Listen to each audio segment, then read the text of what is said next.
Yes, bonjour à tous. Le terrassement est terminé et la terre a eu le temps de se tasser pendant près d'une année.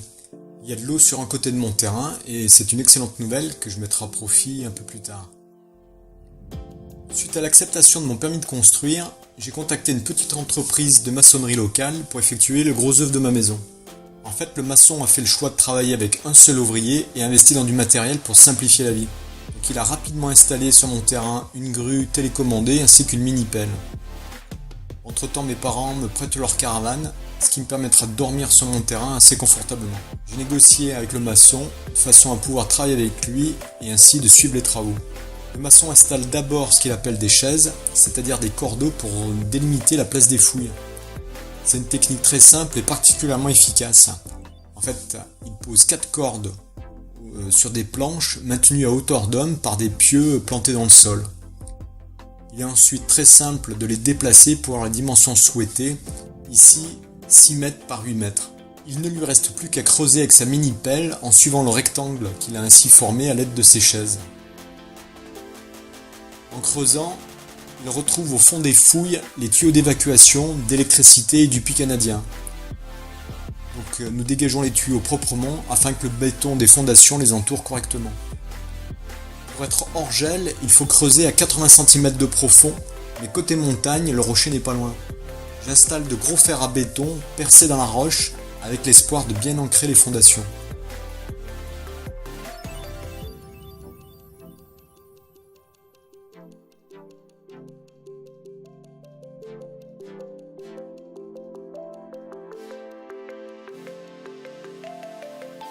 Il ne reste plus qu'à approcher le ferraillage près des trous avant de faire venir une toupie de béton pour remplir les fouilles. La ferraille ne doit pas toucher la terre et doit être enrobée d'au moins 2,5 cm de béton.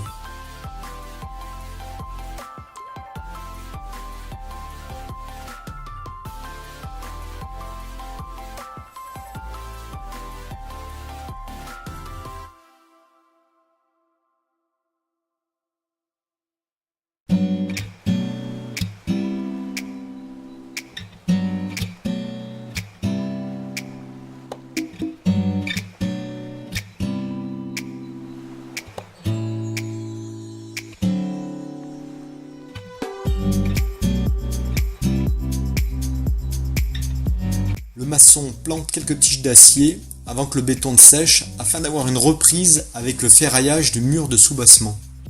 Le lendemain, le maçon installe des plateaux en bois, ici de couleur jaune, maintenus par des U de couleur marron, afin d'avoir la même épaisseur de mur sur le soubassement.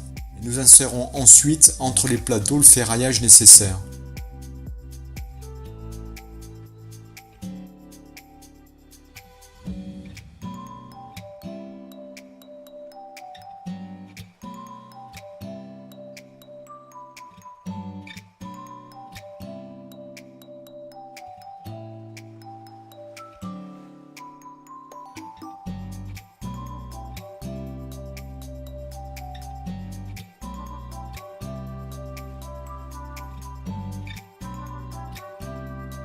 Puis une nouvelle toupie de béton vient combler l'espace entre les plateaux.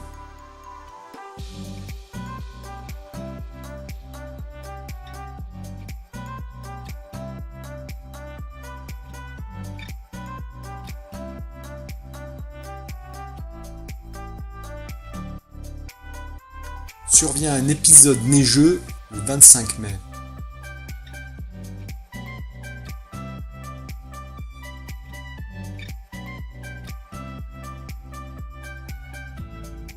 Il ne reste ensuite plus qu'à décoffrer et récupérer les plateaux et les U.